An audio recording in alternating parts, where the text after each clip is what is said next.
Ever heard whispers about buildings that skip the 13th floor? Well, they shouldn't. My name's Mark, and for 5 years, I worked the graveyard shift at the Crestwood Tower downtown. It was your typical glass and steel skyscraper, except for one thing, the 13th floor. Officially, it didn't exist. Elevators went straight from 12 to 14, and floor plans showed a void. But everyone who worked there knew it was there. We felt it, a cold spot in the building's energy, a silent hum you could almost hear in the dead of night. One night, during my usual rounds, I heard it. A faint humming coming from the direction of the 13th floor void. It wasn't electrical.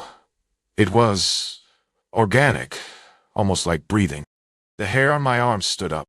I dismissed it as the old building settling, but the humming grew louder each night, a low thrum that vibrated in my chest. Flickering lights started to appear in the stairwell near the missing floor, even though the power to that section was supposedly cut off decades ago. Shadows danced in the corners of my eyes when I passed the 12th floor landing.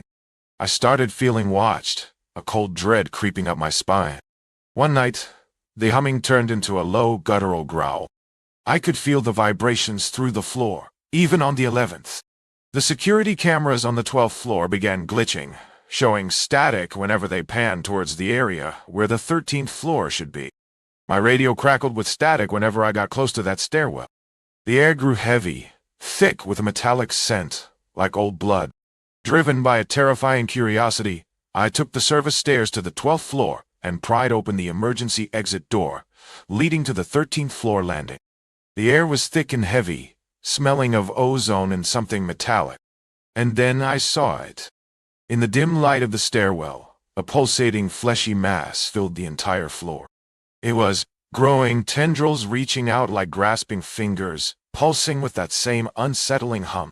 As I stumbled back in horror, a voice, ancient and rasping, echoed in my mind. Experiment successful. It wasn't coming from the mass. It was coming from inside HMA. The dread wasn't just fear. It was recognition. I wasn't just observing the experiment. I was part of it. The humming is back tonight, stronger than ever. I feel changes happening within me. Was the 13th floor always there, feeding on the building's energy, and now, meh? Have you ever felt like you were part of something bigger? Something wrong? Tell me your stories. Maybe we're all part of the experiment.